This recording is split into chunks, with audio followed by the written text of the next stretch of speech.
Welcome to the Drum Shuffle, a podcast offering insights, perspectives, and conversations for drummers. I'm your host, Jamie Eads.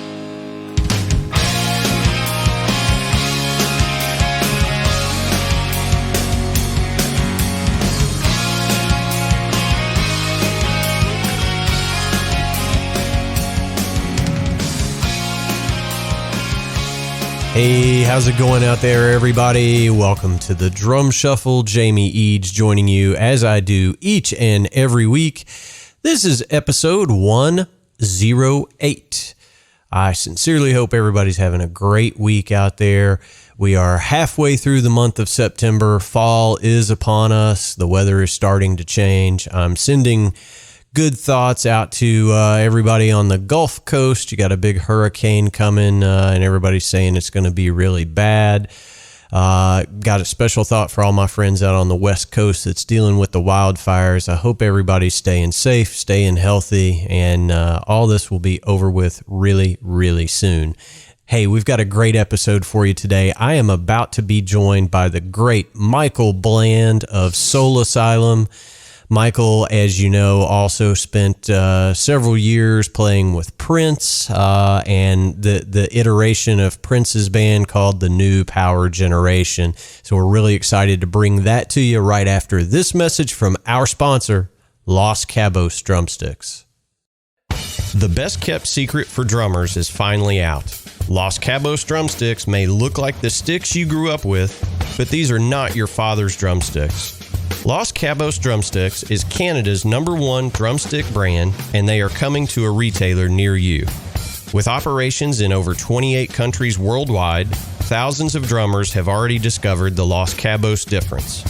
Using FSC certified wood from Canada and the US, Los Cabos make the finest quality drumsticks, percussion tools, and accessories on the market.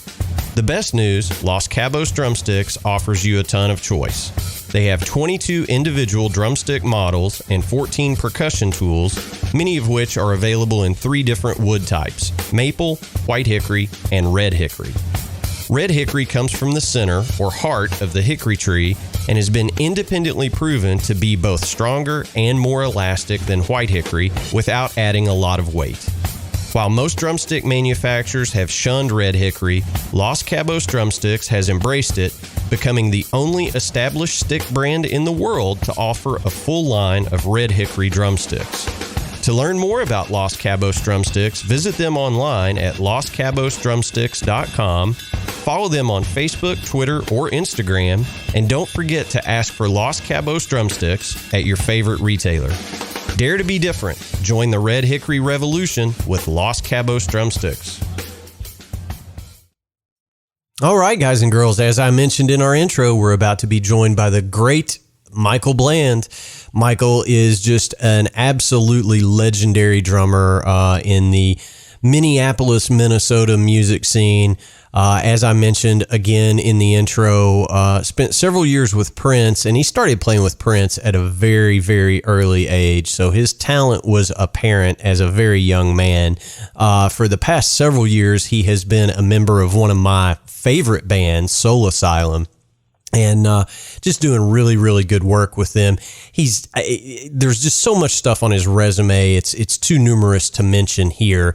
But we had a really good conversation about his early years, about his years with Prince that I thought were just super insightful. And we had a pretty frank discussion as well about race in the music industry and in this country. Michael is very active and he has a very strong voice with social justice. So I thought that was important to bring to you as well. So I think you're going to get a whole lot out of this. So please help me welcome to the Drum Shuffle the great Michael Bland. Good afternoon, Michael. How's it going, my friend? I'm doing all right, man. Just hanging inside. Well, that's all we can. That's all we're allowed to do right now is just kind of hang out inside, right? I mean, basically, I've since our tour, Soul Asylum's tour for the new record, Hurry Up and Wait, started on February 10th, and it was supposed to go till like late March, but like we played the gig in Los Angeles on like the 13th or the 12th of March. And that night I heard the club owner talking to his staff saying this and that about, well, apparently this virus thing is spreading. And we had been on the Prevo, man. We've been on the bus. So we were living this sheltered life, on this steel tube. And we didn't really know what was going on. People would call home, but nobody had any clear answers to any questions. Yeah. And even now they're still trying to figure out everything there is to know about COVID. But just in that night, like we finished the gig, then we heard that South by Southwest was off, and then several of our gigs that we had coming up the next week were either canceled or were going to be rescheduled. Like we basically played LA, drove to San Diego. We were supposed to play the Belly Up Tavern the next night. Got to San Diego to find out the gig was off. So the bus just turned around, got on the freeway, and came back to Minneapolis. I step off the bus and get into the family van. My wife starts telling me, "You're about to be in quarantine for 12 days." I'm like, "Well, what happened?" And so she just gives me the rundown, and we're driving home, and oh man, I'll never forget it. It was just this very gray day, and there was hardly any traffic. And I felt like Omega Man and Charlton Heston, man. It was crazy. Yeah, I mean, it's just so bizarre. I mean, we all miss live music so much, but I know that you're keeping as busy as you want to be, and I know you're about to get really busy, but before we get into all of that, if you're cool with it, I want to go back to your early years. I want you to tell all of our listeners how, young Michael Bland got into drumming to begin with. Wow. I guess, even as a kid, my sisters used to try to confuse me. The old Motown 45 singles that were like a dark purple, and then you got the silver and what is it called? Like there was a star where Detroit was located on the Michigan map, like the old Motown records that had the map of Yeah. Yeah. And I was probably 2 or 3 and I couldn't read, but somehow they'd always say, "You want to listen to this one or that one?" And I guess every time they let me choose, I think I chose Superstition, Stevie Wonder. They didn't know how I did it. I just knew, guess what? I don't know if I recognized the shapes of the letters, but I couldn't read. And they were stumped by it all the time. But you always chose Superstition, no matter how we tried to confuse you.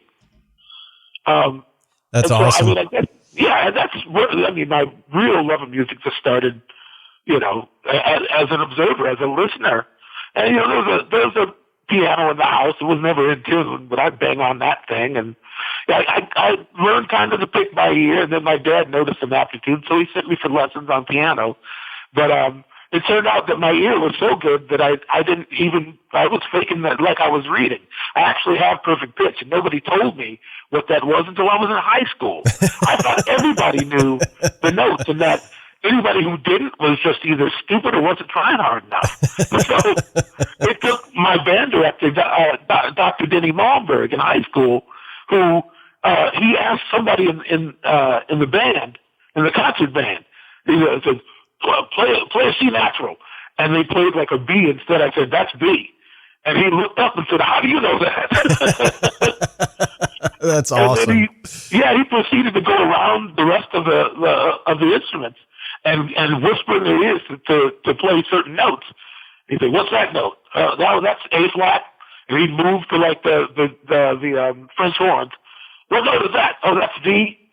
And then he went back to the conductor stand and said, "Ladies and gentlemen, Michael Bland has one of the rarest conditions musically known to man. He has perfect pitch." That's amazing. Yeah, and then he would just kind of test me against, like the strobe tuner. And he'd whisper, pull out, "What's that, flat or sharp?" "Flat." Like, he really put me through the paces because I guess he didn't know many people who had it. So it's, I guess saying all that, I skipped a great deal in getting to that band story, but really, music was all around me, man. It just, I tried other instruments before but drumming just stuck with me. My dad saw that I showed an interest, again, with the lessons. He found me a teacher. This particular guy, his name is Floyd Thompson. He's taught a lot of great drummers in the Midwest. Gordy Knudsen, who I think he might still be playing with Steve Miller, but he used to play with Ben Sibrin back in the day. Great, great drummer. He was also a student of Floyd Thompson. And Floyd told my dad before I even picked up a stick, he said, if he doesn't have any aptitude for the instrument, I'm not going to take him. I don't need to waste my time. So had I not had some sort of been imbued with some sort of, gift for independence and rhythm, that could have been the end of my drum career. Wow. Well, I mean, what a waste that would have been. I mean, you were, and correct me if I'm wrong, and I don't want to skip over a whole lot of stuff here, but you started playing with Prince at like 18, 19 years old, something like that? I met him when I was 18. I joined the band the summer of the next year. He officially called the house, and my dad answered the phone, and it was, can I speak to Michael, please? Oh my God. My dad just kind of looked at me like, I don't really know. It's somebody strange on the phone. And it turned out to be Prince. And I think I was getting ready to start my next year in college. I was at a Lutheran college, kind of close by the house, and I remember, I was so looking back, I guess I was sort of naive and kind of underwhelmed. I mean, I knew who Prince was, and I liked some of his music, but I really wasn't starstruck when I met him. Sounds strange, I know. It's like just some weird guy that wears purple all the time in Minneapolis, right? I knew more than that, and I did have an appreciation for his records. But growing up, it's like in high school, dudes would I'd never seen him perform, and I remember this guy in my English class said, that guitar solo on Let's Go Crazy, I heard Prince had to slow the tape down because he can't play. So, you get your head filled with all these stories, all these hater stories and whatnot. I'm like, well, wow, maybe it is all studio tricks. I didn't really realize how bad he was till I got in the same room with him, and he was just checking out his guitar rig. We were rehearsing a song called Electric Chair to play on Saturday Night Live, the 15-year anniversary show. And he really didn't let loose until that moment. He was he had a new guitar tech, a guy named Dallas Shue, who had worked with The Edge from U2. And he had set the rhythm, and Prince came walking in. I was just kind of sitting back by the drums a little earlier than everybody, and Prince started playing, and he hit the distortion and kind of went for it. And in the rehearsal room, there's a mirror. You're performing into the mirror, so everybody can see, you can see yourself while you're performing, and everybody else can see, it's, choreography and whatnot. It's good for that type of thing. Right. And Prince happened to look in the mirror and see me behind him, kind of with my jaw dropped, wow. And he stopped playing, and he turned around and said, what? I just shook my head. I didn't say anything. Oh my God. I mean, I can't even imagine. And no matter what training or what gigs you've done up to that point, it's got to be a surreal feeling to be a 19-year-old kid and you're in Prince's band, which, at that time, I think he kind of renamed the band the New Power Generation, right? This was slightly before that. He had just come off the Love Sexy tour in 1988. Okay. And he was back in town, and, all the musicians that I knew were talking about the fact that Prince just fired his whole band, and he's going to put together a new band. I was like, oh, well, good for him, I guess. I didn't think nothing of it until he came walking into this club I was playing at with this band called Dr. Mambo's Combo, who was I think we've held the longest house gig in the history of the state. The band's been together for 32 years, I think, 32 or 33. I started with them in 1987 when I was 17. Now, not to interrupt, but you guys are still doing a residency at Bunkers, right? Well, we're supposed to be, but I mean, the club's still shut down because of COVID until August, and then I guess we're going to see. But yeah, the band has kept going all the way up until that. My drum tech Pistol Pete, he subs for me when I'm not there. I was on tour, so he was holding the gig down, and I was out doing my thing. And I haven't seen any of those people since I left town in February. Wow. Yeah. So Prince comes in to see you guys play, and that's how he learns of you and your abilities? Well, not exactly. I'm trying to leave details out, but you keep making me put them back in. What literally happened was Dr. Mambo's Combo had a house gig on Monday nights at Bunkers. Still does, if they ever open again. And but they had recently taken another gig on Wednesdays at a different club. And Prince happened to go into this other club. And Gordy Knutson was actually playing with the band because I had a different gig on Wednesdays. But Prince recognized Margaret Cox, the lead singer from Dr. Mambo's Combo, as Tamara from Tamara and the Scene, who had a 13 countries, number one hit in 13 countries called Everybody Dance. Jesse Johnson from the time had produced that record and had Margaret under contract. Okay. So he recognizes her and kind of motions for her to come over because he recognizes her, and they go out to the limo and talk. And he's like, wow, you got a really good band. And she was like, oh, you should hear this drummer that plays with us. He's a young guy. He's not here tonight, but you should hear this guy. And Prince was like, can he really play? She said, oh, yeah.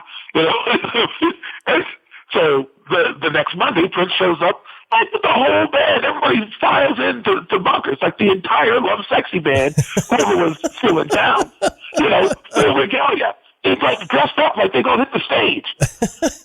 And they come in and hang out, and I got to meet everybody, and Prince jumps up to sit in.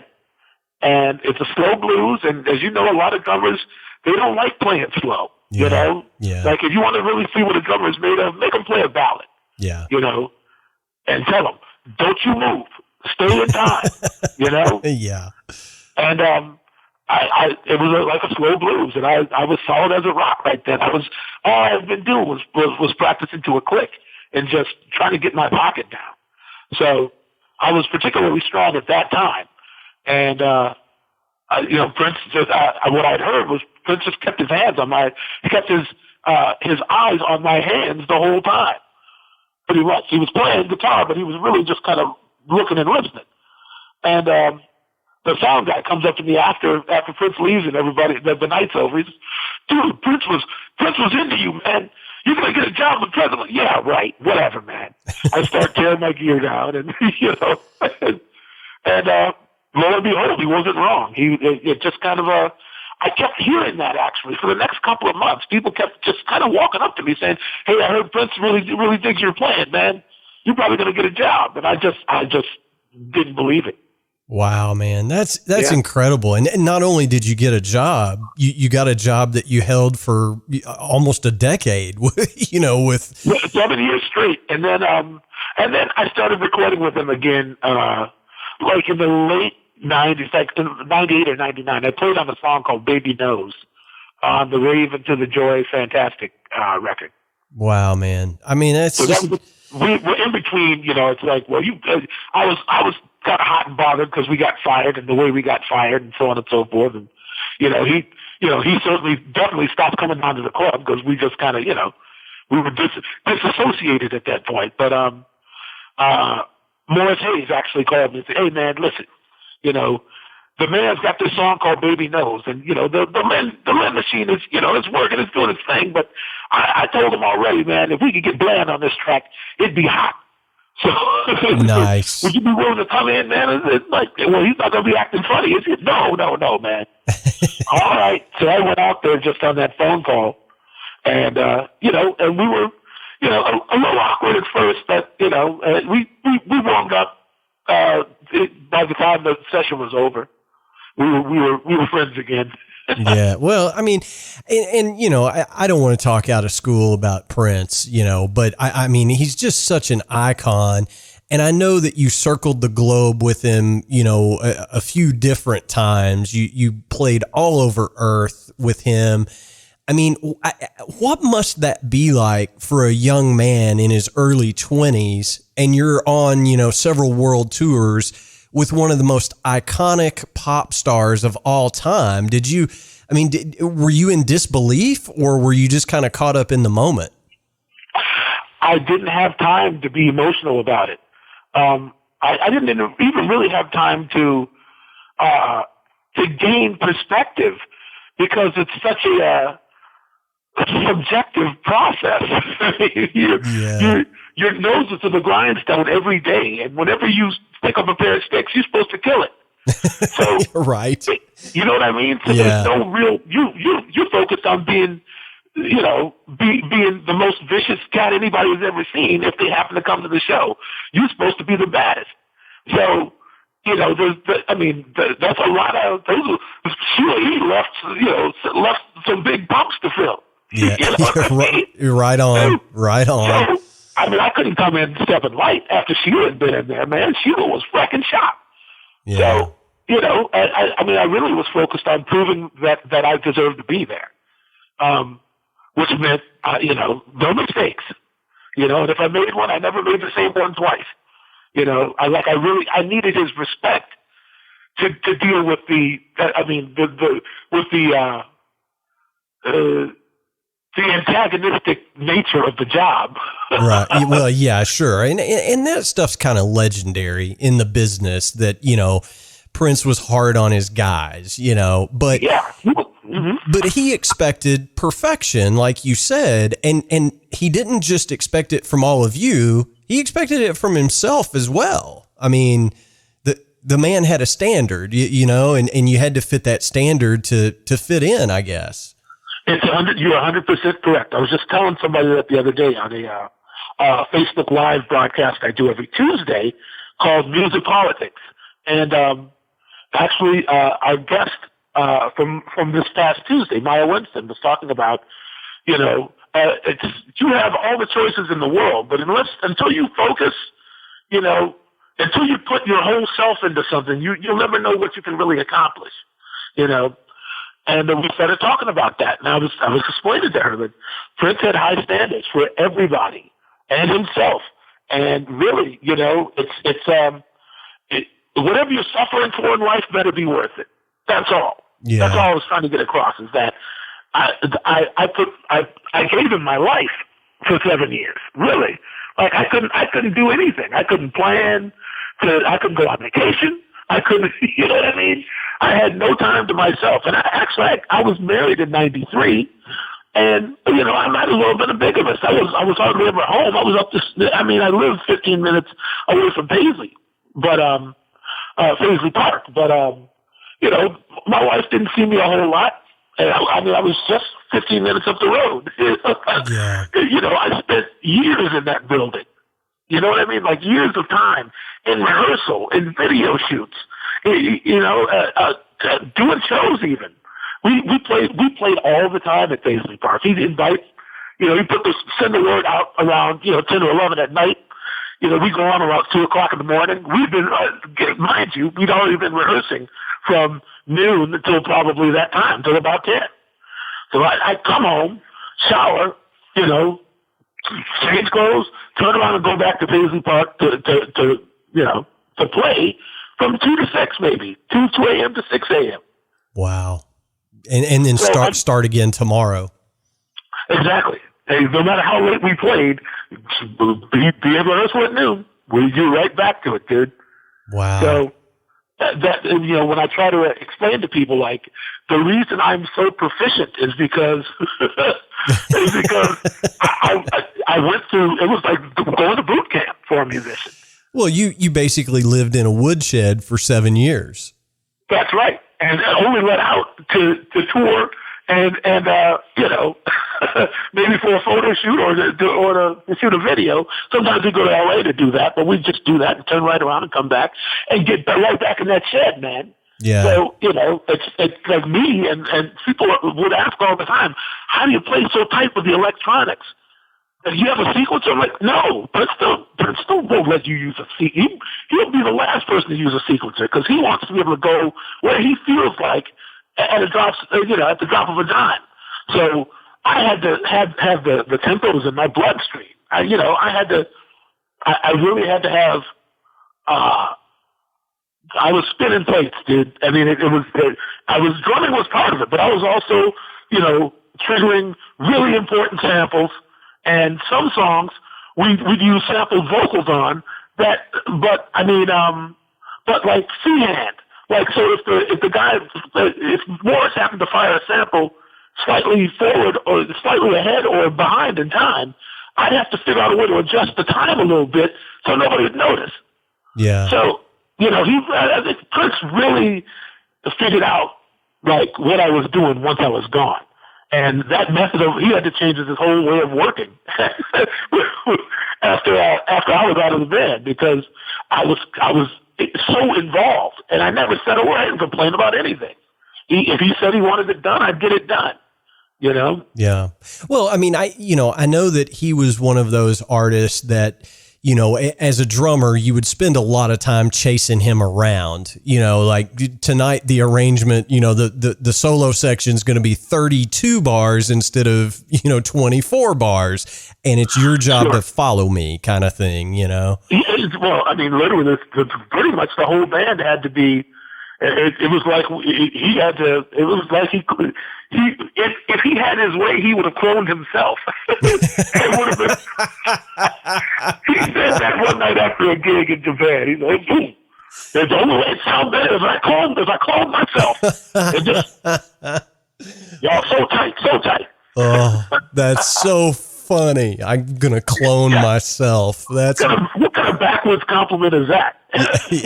Yeah, no doubt. Well, I mean, after your time playing with Prince, I mean, I know that, obviously when your name has been associated with such an iconic artist, your phone's going to ring off the hook, I would assume, and I know that you did a lot of stuff. And, before we started into the interview, you were talking about how you spent a lot of time in Europe. You were a musical director for an Italian artist for a while, but your recording credits are just so varied and so vast. Talk a little bit about the time after the Prince gig and all the stuff you were doing kind of between that and where you are today. Well, okay. I mean, it's first off, you would think the phone would be ringing off the hook, but not really. It didn't. I think a lot of people who would have liked to hire me or any of the other cats thought we were probably above their pay grade. Like they couldn't afford us. I remember spending a lot of time also in Los Angeles, just trying to get in, just trying to find a way in. I managed a few sessions, but really it's like I started auditioning for different bands and whatnot, and it almost always came down to the money. Like, I don't know what they thought I was going to do. I'm like, oh, well, they only got $1,500, they only pay $1,500 a week, and they were pretty sure you wouldn't go for it. So they went with this other guy who, like, wait a minute, I'm making no money right now. What makes you? I'll be happy to take $1,500. Well, they got the other guy now, so yeah. There was a lot of that. Like, a lot of people were afraid that we break the bank. So I had to, outrun the stigma. And that took some time. Although, right out of the gate, immediately after Prince fired us, I got a phone call from Paul Westerberg. And I picked up the phone and said, hello. He said, heard you got fired. Yeah. Oh, you want to go on tour with me? I'm touring this summer. Huh? Yes, let's do it. So that was the first thing that I did. I actually met Paul at Paisley Park in Studio B. He was doing overdubs and finishing his second solo record called Eventually. And we were shooting a video or something out on the sound stage, and I walked by, and one of the engineers, the assistant engineers, was sitting in front of the Studio B door. I said, what are you doing? He said, I can't let nobody in here. I said, well, who's in there? Oh, Paul Westerberg. Oh. So I just acted like I didn't care, and I kept on wandering. And the dude must have gone to the bathroom, and I came back around the door, and it was, I just went in and just started talking to Paul. And we've been shooting videos, so I was kind of in like stadium rocking gear. Yeah. He's like, whoa. He starts checking out my clothes, and we sit down and start talking about, about nothing musical. It was fashion and so on and so forth. And he just kind of says, hey, I got a couple of songs that I need to replace the drum machine on. One's called Century, and do you think would you want to play? I said, yeah. So I had my drum tech. Magoo drags like a kick drum, a snare, a hi-hat, a floor tom, and like a crash cymbal in. And he's like, perfect. You don't need any more gear for this. And so I did that. And then the next day he asked me to play on another song called Time Flies Tomorrow. And we got on pretty good. I love Paul. I need to give him a call. I haven't called him to see how he's handling all of this insanity. But so we toured, had a great time. Right after that, I got a job to work with a French artist named France Gall, who died a couple of years ago. But man, she was incredible. She's one of the nicest people I ever met. So me and Sonny was the bass player with Prince when I was in the band. Me and Sonny get called to work with her because they wanted the bass player and the drummer who were a team, and so we go do that. We toured with her. That would have been fall of 96, yeah. And then we went right back after Christmas and everything, and did like a televised event on, I think it was like M6 in France. It's on the internet if anybody wants to see it. It's on YouTube. And after that, I came home and I went back to LA. And turns out that Shaka Khan was working with Prince at the time. And she went to Paisley apparently, and Kirk Johnson, who was a friend of mine, who was the drummer who came in after me, was playing with him. And Shaka said, whatever that big old drummer you had. And Chris, he doesn't play with me anymore. She had her tour manager root around and get my phone number. And I think I must have left the number in LA on my outgoing message, because then they called me there. And Shaka Khan wants to know if you want a gig. I got nothing. Yeah. So it turned out that the first gig with her was at the Hollywood Bowl. So I was already in LA. And I said, right, we'll be there in a week. And then that started. And man, Shaka was it is so incredible. Yeah, so incredible, man. Yeah, and I grew up on those records. I grew up listening to Steve Ferroni play those. I know those songs lick by lick. So when I got in the band, they the bass player who basically Melvin Davis would play all that Anthony Jackson stuff verbatim. It was a perfect marriage. He was like, oh yeah, you playing what I'm playing, because I'm playing like the record. You playing like yeah, man, let's do it. So that was really a great time. That was really a great time. Well, playing with Shaka, that's got to be, oh my God. I just can't even imagine. Now, I've got to ask this, okay, and not to interrupt your train of thought here. That's all right. But I have heard, and I don't know if this is true or not, but I have heard that you came within an inch of being the drummer in Guns N' Roses. Is there any truth to that rumor? Yeah, it was later that year, because I toured with Shaka, and then I went back to Italy. And while I was in Italy, the phone call came from I think the guy's name was Phil. He was like a childhood friend of Axel's, and he was in the band at the time. And I think he was the MD. And he left a message on my voicemail, and I called him from Italy, and he said, "Hey, we're at Rumbo in North Hollywood. We're not going anywhere. Are you coming to town for NAMM?" I said, I am now, yeah. Wow. So I actually go to the NAMM show, and this bodyguard that I recognize, I can't remember his name right now, But he sees, hey man, how's it going? He had done security for Paul when I was working for him. And I said, hey man, what are you doing there, man? I'm with old dude over here. He said he wants to say hello. I said, who is it? And he looked at me, it's Axel, dude. So Axel has got like baggy jeans on and like some Converse and a hoodie. You can't tell it's Axl Rose. He just looked like some skater pop. And he walks up and looks up and says, hey man, I'm looking forward to having you out at Rumbo. Real excited. Oh, well, yeah, man, all right, great. So I go that night, and he must have got caught up in something because he didn't show up. So the whole night, it was. I must have played Welcome to the Jungle, man, 15 times. And then I think we played also It's So Easy, and maybe Mr. Brown style. And I was getting down, man. I was getting down with what's his name, Robin Thicke. I had known him from when he was with Nine Inch Nails. Guitar player, great guitar player. Yeah. And so he was slated to be in the band also. And it really was kind of it was a prophylactic measure because they weren't sure if Josh Freese was going to do the gig or not.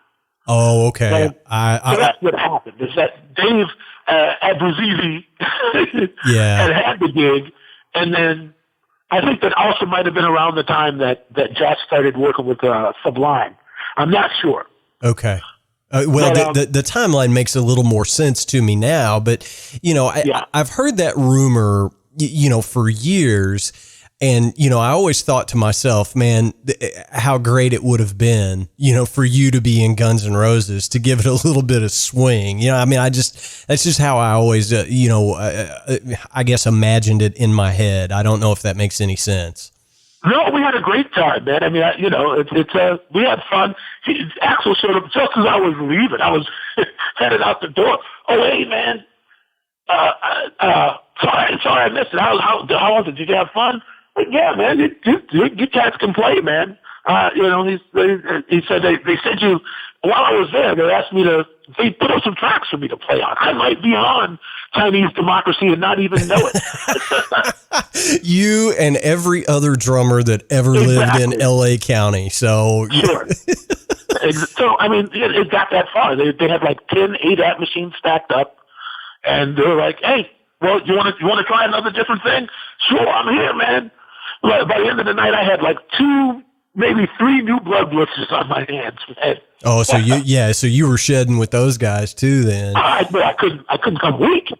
You know? Wow. Yeah. So I mean, just what a legendary career if you stop there. I mean, if you did nothing after that, what a legendary career.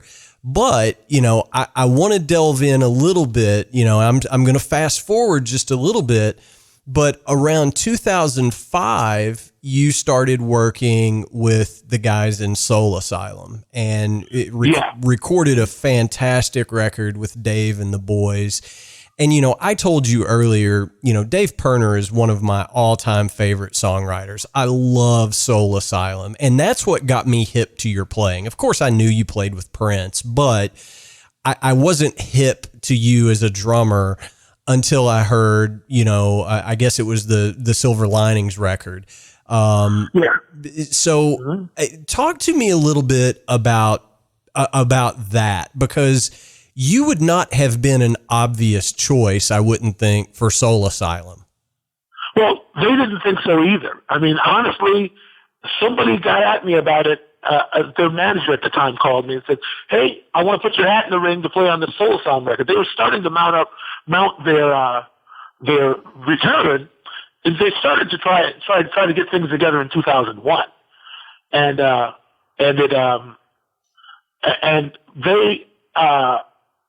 the dude told me that I tried to get your name in the hat, but they're not sure you're the right kind of player. They don't know whether you play rock like they need you to play it. I said, okay, well, that's cool. I mean, I don't have any, they should get whoever they're comfortable with. I mean, if you play with Prince, you play everything. I'm a Midwesterner just like them. I grew up on classic album rock. I know how to play like Don Bonham. I know how to play like Bill Ward. I know how to play like Simon Kirk. If you tell me what you want, I can give it to you. I can play like Charlie. I can play like Ringo. Right on. What kind of rock do they want? You know? Yeah. And so the gig escaped me, but for some reason they didn't get things together either. So the call came around again in '04. And they said, well, they're thinking like they might like to actually go with you as the drummer on the record. Well, okay, well, whatever's clever, And at that time, I was not hurting for work because I had started recording these jazz records with this French woodwinds player named, why is his name? Oh, Michel Portal. Okay. Who's most famous for traveling around the world and playing the Mozart concertos. But he made these jazz records from time to time. And so he was slated to come to Minneapolis and record this record. And it was me and Sonny. Sonny is basically my musical companion. The drums and bass, we go everywhere together, everywhere we can. And also Vernon Reed came to Minneapolis to do the tracking. Wow. And also Tony Hymas, English keyboard player. Yeah. Played on like the Jeff Beck guitar. Is it Guitar Station? Yeah, I think so. Yeah. Yeah. So I mean, it's a bunch of bad dudes, man. And the recording of the album went so well, and the record sold so well in France that we ended up going over there and doing shows. And that spun off into a couple other things that we did. So I was living in this sort of kind of pseudo-jazz world for the years in between while I was still being musical director for Georgia and Italy. So my time overseas was just compounding.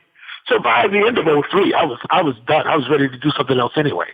So that's what I'm saying about the Soul Asylum call coming that next year.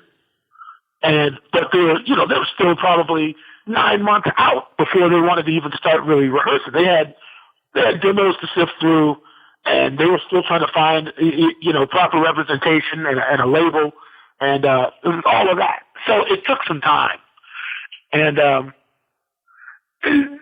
I guess that's what happened in between. And they weren't really sure until we got into rehearsal that I was the cat they were looking for.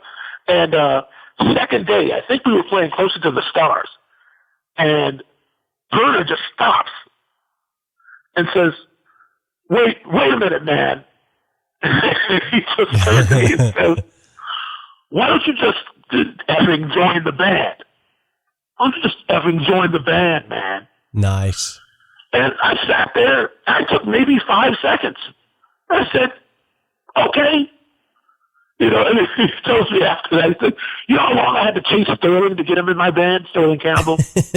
How much sweet talk I had to give him to just, like, listen, if I want something, then it's all gravy. I want this. I want to be working with people who come from where I come from, who have the work ethic I got, and I'm ready to prove once again to the whole world. I can play a lot of music, but playing rock music, that's second nature for me. I could do that all day. Yeah. Well, I want to preface this next comment by saying, my show is apolitical. We don't really talk about politics much, but you mentioned your, kind of weekly Facebook Live thing that you do. Being that you are an activist, and you do speak out on, hot button topics, Dave Pirner is obviously somebody that kind of writes in that same vein. He's a social justice guy, Yes, you're absolutely right. I'm sorry, go ahead. Well, I was just going to say, I'm wondering, is it a match made in heaven? I'm assuming it probably is. I'm assuming he will come to you and say, Michael, what do you think about this? I'm assuming that you're a pretty good sounding board for his songwriting. You're so right. Let me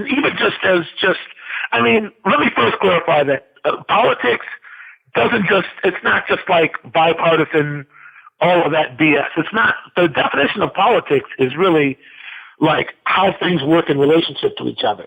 Like it's not, when we say music politics, we're talking about how things work together or don't work together and how come. Sure. Like the politics that go, the negotiations that happen even within just the social construct. So don't get me wrong. It's not a bipartisan or partisan oriented endeavor. It's been more about human rights than anything lately. Right. Well, yeah, obviously. And, yeah. George Floyd and whatnot, yes. So, and look, I don't want this to, evolve into a discussion about anything other than music, but, you are a proud black man playing in a white dude band kind of thing. You know what I mean? So I'm just wondering how that dynamic plays itself out. I didn't think anything of it when they said, hey, Michael Bland is our new drummer in Soul Asylum. I was just like, absolutely, right on. You shouldn't have thought anything about it because they had two other black dudes before me. They had Sterling and they had Ian Mussington from... Of course. Yeah. So, but I just wonder how that dynamic, you all are all Minneapolis guys, and what a great scene you all grew up in up there. But I just wonder how the subject matter that Dave typically chases, I'm curious how he uses you as a sounding board. Okay. I'll tell you what. It can be as mundane as just, why do black people say y'all? Where does that come from? Yeah, right. Sometimes he'll just have, just these, he thinks they're goofy little questions. I'm like, no, man, there are no stupid questions. Like if you really want me to tell you, I'll tell you. And what was it? I can't remember the word, but it actually did not originate with black people, but it was something that the Irish used to say. I hunted down a phrase for him. I can't remember what it was now. But, actually, Dave and I have been kicking around the idea of doing an album based on the Green Book. The Green Book is, actually my parents had the Green Book. The Green Book told you where was safe to get gas, yeah, or food or lodging if you're traveling throughout the continental United States, right? Without being told you where to go that was safe if you were black, basically. Yeah, and it's definitely Bert was the one who brought it up, and I was like, you know what? It's time for us to join forces, Dave, and actually this could be a very important work. We haven't started yet. But I think part of the reason I decided to do my broadcast is I needed to really sort my head out about these things. Because while some progress has been made, if you can still kill a black man in the middle of the street by putting your knee on his neck and he's cuffed in front of people watching and even people filming it. Yeah. I'm like, how far have we really come in this space and time? Like Stevie Wonder said. Yeah, it's like, how far have we really come? And Dave Turner is you'll be happy to know he's the authentic, he's the real deal, man. He cares about people. He cares about right and wrong. He cares about, it's funny because in Minnesota, you have kind of two sorts of white people. Those who give you the Minnesota nice, which is kind of the brush off. It's kind of this medium sort of tone of tolerance that, people have misinterpreted for being, oh, they're Minnesota nice. That means, oh, hey, they're really nice. They're actually not. It's a thinly veiled attempt at tolerance is what Minnesota nice is. And then you have those who are also,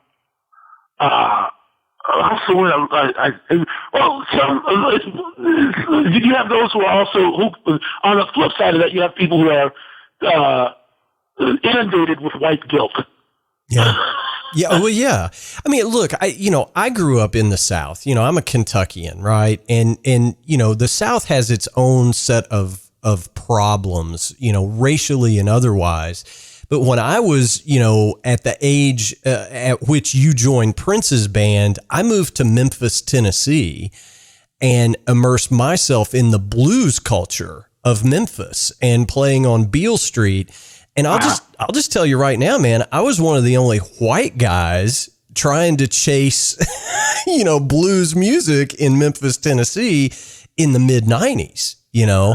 I was the guy that stuck out, and it gave me a new appreciation and understanding of what a big deal race really does play in the music business. Well, it plays a different role in the music business than it does in the average social construct. Yes. I mean, racism, sorry, our cat's in heat. Oh no, it's all good, man. I've got cats, dogs, all that. It just makes it real, brother. He's mad about it, boy, because we don't let it go outside. It's all good, man. But it's racism pervades every corner of our existence in the United States of America, and the terrible truth is that essentially, I mean, I'm about to, a few of your listeners are going to fall off after I say this, but I got to say it. That first, let me preface it by saying, being racist has nothing to do with your intent. It has nothing to do with whether you like somebody or not. Like, people who are racist, a lot of them are unconsciously so. Yeah. You know what I mean? Yeah. Oh, yeah. Like, you can't help but be racist growing up in this country because of the white supremacist power structure. I'm just telling you what is. I'm not trying to be incendiary, but it's like the Matrix. If you grew up in it, it's all you know. And until you're educated otherwise, you're racist. And that's the bottom line. That's the real truth, is that people are racist in ways that they don't even understand. I do know. And I think a lot of it comes down to what lens do you view anything from, whether it's politics, race relations, music, drumming. I don't care what subject you're talking about, but you always put your own personal lens spin on that subject, right? I mean, if you haven't been, beaten to a pulp by your racist granddad or dad, or if hasn't been pushed into you in your environment, you're not born racist. It's the conditioning that comes with your environment. I mean, that's the thing. And it must seem to some white people to be absurd that they can be held responsible for unknown, the ways in which they've been unknowingly antagonistic or use their privilege, which they don't even, depending on the person you speak to, they don't even believe is white privilege. They believe that they got what they got because they did what they did. And the reality is that if you live within a Eurocentric system, you got a leg up. Whether you use it or not is up to you. But the bottom line is you have a wellspring of opportunity that people like me will never get to. We can't even get a chance. Yeah. And I think acknowledging that reality is hard for a lot of white people because they want to believe that we really did this on our own. But I'm thinking to myself, you didn't even build this country by yourself. You outsourced to Africa and had it built for free. So, well, I've said this, I don't know how many times. I mean, you're spot on, but I've said this, I don't know how many times. My family is Irish. We were Irish immigrants, and sure. I've seen all the signs: help wanted, yeah. No Irish need apply. And, my ancestors ended up building railroads and bridges and roads and fences because that's the only jobs they could get in this country. Right. Yeah, you sure did. Mm-hmm. And, so my lens is a little different than someone else's. And, I think this is a good conversation. We've gotten way off the drumming path, but the reality is that sorry, go ahead and finish your point first, and then I'll swing it back. Well, no. I mean, I was just going to say, it's a good conversation and it's timely, and, it's time that we get beyond that stuff. Absolutely. It's just time we get beyond it, because, I hear all the time, people saying, but it's not ignorance, but that's exactly what it is. I'm not calling anybody stupid. It's you're uneducated about the problem. And until everybody gets hip and gets educated, we're going to have the same problem. Right. And the problem is that in a lot of cases it's ignorant, but even more cases it's willful ignorance is really the battle now. Is a lot of people don't want to accept the truth when it's in front of their eyes. They don't want to believe what they're being told. Yeah. And I'm not even going to say that could be anybody. A lot of people just got trouble with digesting the facts of the situation. They don't want to hear it. Somebody, it's already even the news cycle. It's like if you hear about George Floyd right now, it's just kind of in passing. Although I think I heard that they just released some information saying that what was happening in that cop car was he was having a panic attack because he had been shot before by police officers. But to go back to what I was talking about, Dave Berner, actually, I'm not the only black dude in the band. Winston Roy, who lost out to Daryl Jones for the Rolling Stones gig by just a fraction. Sure. Has been playing with the band on and off since 2008 or 9. Right. And he and I would have just good giggles because we played in some southern states and some places out east where a significant fraction of the crowd won't even look at us. Like they keep their eyes on Dave, and they don't want to make eye contact. And me and Winston are just laughing about it, and it just bums Dave out so much. Yeah, he just it's sad for him. He he wrote a song on his solo record called Faces and Names, called When Are People Going to Start Treating People Right? Yeah. And so that's really what's in his heart. In his heart, he wants to see everybody get together and work together. Because in this particular situation that we have here in the United States right now, it's going to take everybody. Sure it is. It's going to take everybody. Black people can't do it alone. White people have to get involved. If you believe in human rights for everybody, if you believe in equal and fair treatment under the law, then don't stand for it.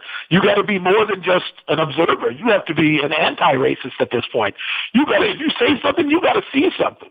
We got to cooperate if we really want to get past all this. Yeah, man, truer words have never been spoken. And, I think it's amazing that we all, as drummers, have a platform. And, you can use your platform to talk about whatever it is you want, but right is right, in my opinion. And I respect the hell out of you, Michael, for using your platform to help with that process, getting everybody involved. And to quote, one of my favorite Soul Asylum songs, Black Gold, nothing attracts a crowd like a crowd. Yes. you know what I'm saying? And, yeah. if I don't know that this moves the needle for anybody on this program, but, I think it's a good conversation to have. And I appreciate you being open and having the conversation with me. I think it's great. Well, you know what? It's funny, man. I'll tell you something. I haven't told anybody about this, but I told a couple people, but I intend to go on an interview and start speaking about it. But I was I was listening to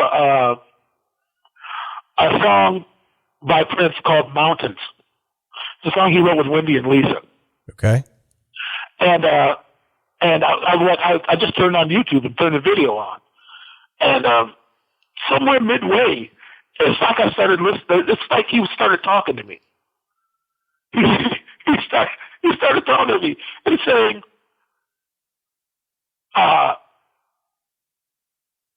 basically, like, you know what?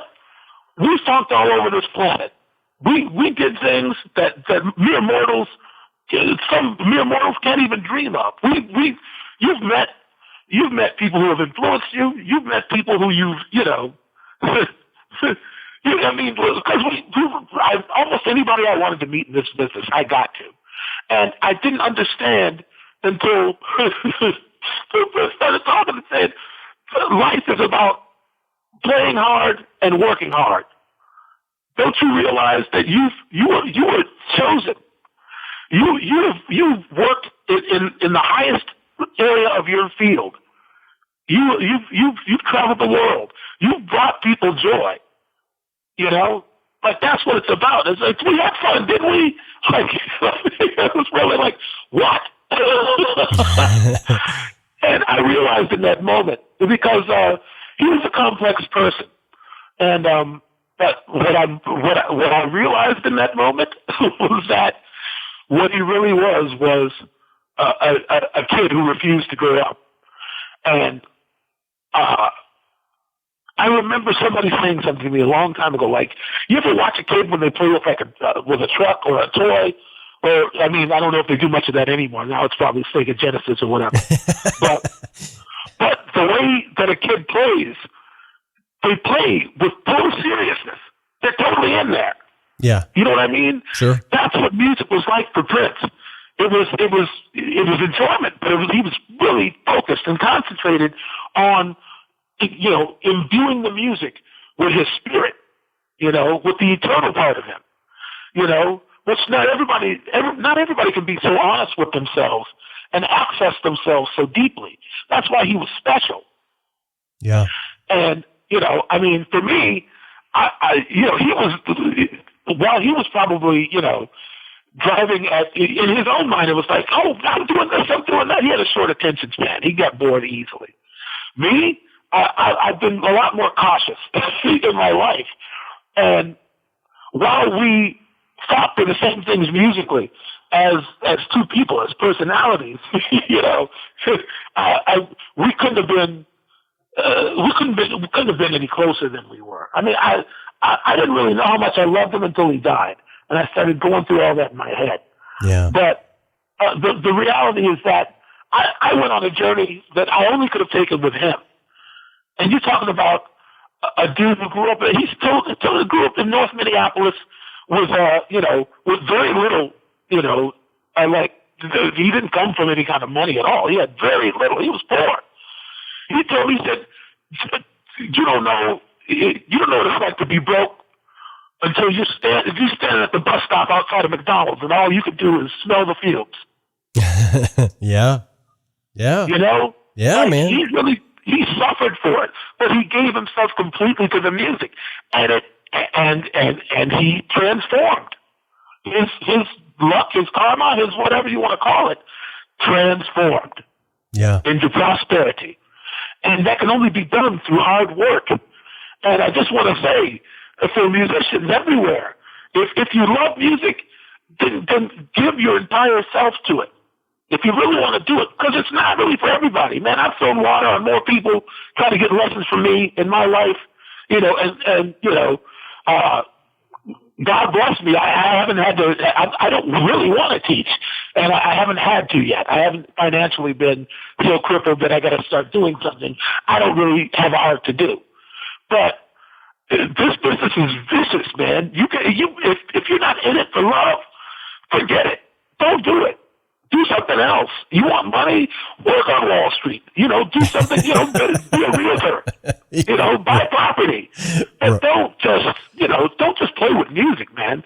The thesaurus defines music as the speech of the angels. The speech of angels. Like, this is a high calling. You know. Right and on. in that moment I had where I was either hallucinating or not, the person was explaining to me that very aspect. It's like, we're working in the highest order. What we do pleases God. What we do brings joy to everybody. We funked everywhere, man. Did we have fun? Right on, man. Right on. You know, and that's all I'm trying to do for the rest of my career is I'm giving myself permission to enjoy. You know? Yeah.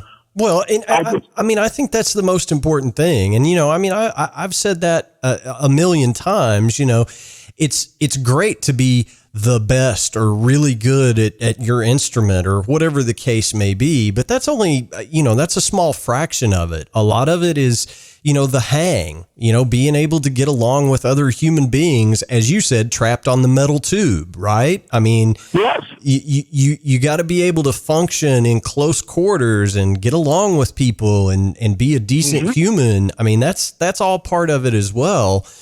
Yeah, but can I say this, though? I didn't mean to cut you off. No. Go right ahead. Love is what makes you tolerant in times when you need to be tolerant. Yeah. If you're not making music for the right reason, then it ain't enough. But I know what I got with Turner. I need him, and he needs me. And we need Jeremy, and we need Ryan, and we need Janine, and we need Winston. We need each other. And we're all fighting for the same thing. Right on, man. Right on. Well, so now I know that the Soul Asylum tour was cut short due to COVID. Sure.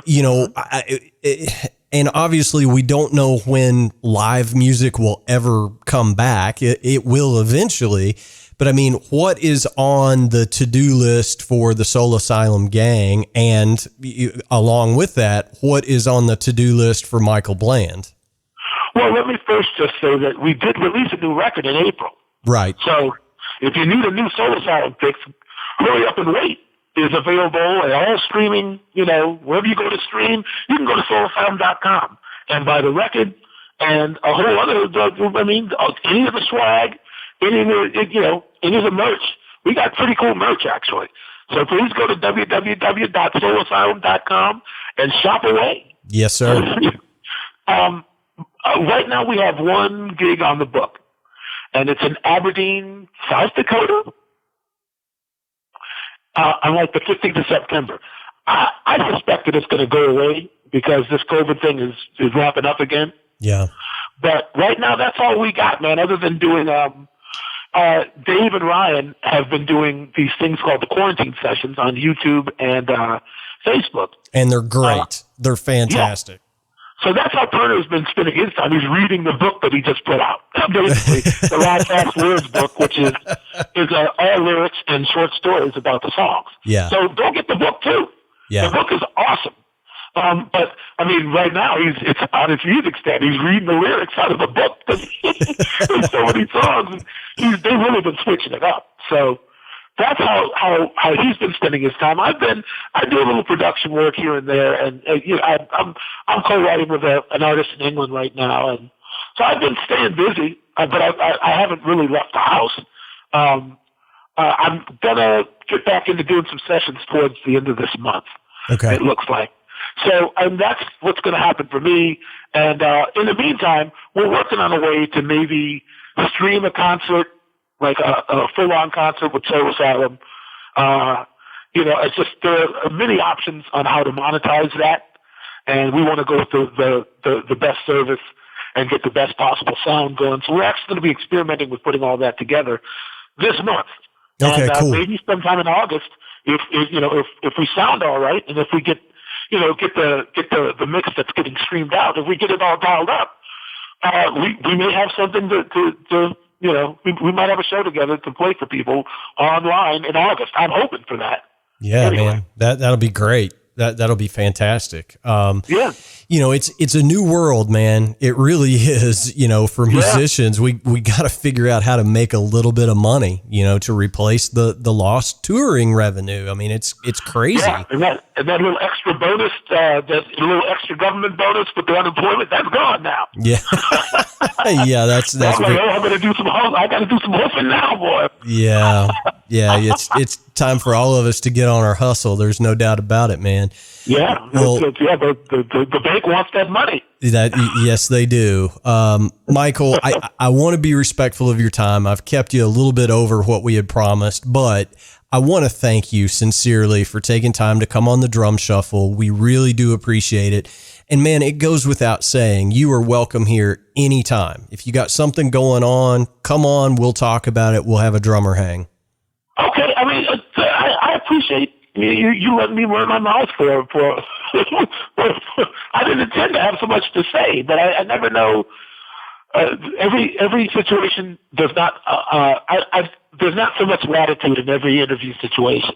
So, I mean, thanks for listening, man. I took you places you probably weren't expecting to go, but I appreciate you for it. Oh no, man, it's all good. I mean, that's what this show is about, is to bring drummers on and talk about life. We want to know, you know, this show could be about, hey, what was that fill you played at 2 minutes and 38 seconds of this song? Nobody cares except other drummers. I don't care either. Good. I'm glad it didn't turn out to be one of those. Right. But if I got to explain that Diamonds and Pearls fill one more time, I'm going to play a basket. I don't care. It was just something I chose to play in the moment, and it worked. I don't know what else to say about it. Yeah, right on. You know, but you know what my goal is to get you guys and gals on, you know, these great drummers, and we want to understand where you're coming from, right? And if we understand how you came up and what got you into it, it just gives a little bit more perspective on the music, in my opinion. And you know, I approach it as, what would 13-year-old Jamie want to know from Michael Bland? So I come from a very innocent place. So no matter where these conversations go, I think it's good. So thank you for being so open and honest.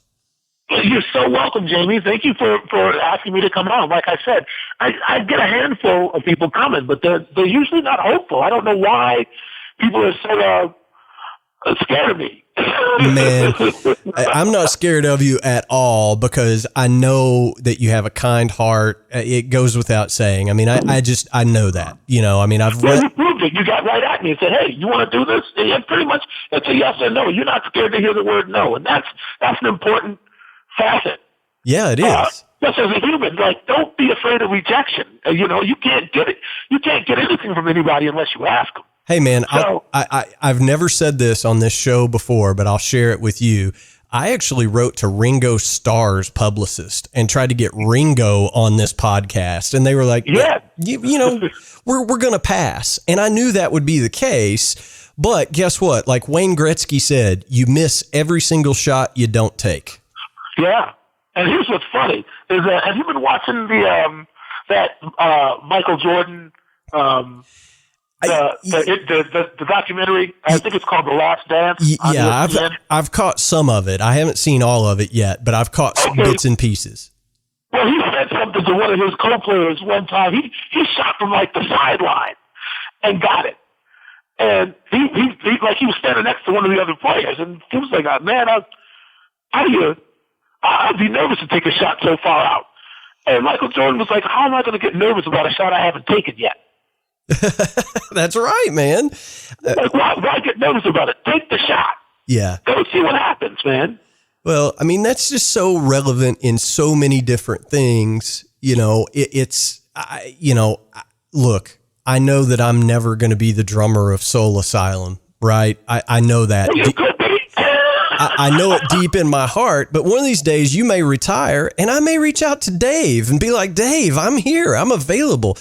You willing to relocate? Absolutely. But my point being, if you don't ask, the answer is always no. And when I reached out to you, you immediately were like, yeah, man, let's do it. So thank you so much. Not at all, man. I appreciate you asking, and I had a good time. And I'll certainly reach out to you next time I have something to share. But I think I got plugs in for everything during this broadcast, so I'm all right. Good deal, man. Well, we'll have you back anytime, brother. Fantastic. Thank you, Jamie. All right, man. We'll talk to you soon. All right. All right, guys and girls, that is going to wrap up episode 108 of the Drum Shuffle. As always, I thank you sincerely for tuning in. We simply cannot do this show or be successful with this podcast without each and every one of you doing so each and every week. If you want to help the Drum Shuffle out, the biggest thing you can do for us is share a link with a friend. Just say, hey, check out this show. I think you'll like it. It helps us more than you'll ever know, and we certainly, sincerely appreciate it. We have a ton of great interviews coming up here over the next few weeks, so go ahead and hit the subscribe button on whatever platform you use to listen into the Drum Shuffle. Next week, I'm going to be joined by Noah Levy from Brian Setzer's band. Noah is a fantastic drummer, again, from the Minneapolis area. You'll see a theme going here over the next couple of weeks, so we're really excited to bring that to you, and I don't want you to miss that episode, so go ahead and hit that subscribe button. If you're so inclined, leave us a rating or a review, hit the thumbs up button. Wherever you listen, give us a star rating. It helps us to continue to grow as an independent show. We don't ask for money. We do ask for your attention. So thanks so much for that. As always, we answer every single email that we get here at the Drum Shuffle. The email address for us is thedrumshufflepodcast@gmail.com. Our web address is thedrumshuffle.com. And of course, you can find more information about me over at jamieeads.com. Everybody stay safe, stay healthy. Let me know how I can help you. I'm always glad to do so. So until next time, may your head stay strong and your sticks never break. Cheers, everybody.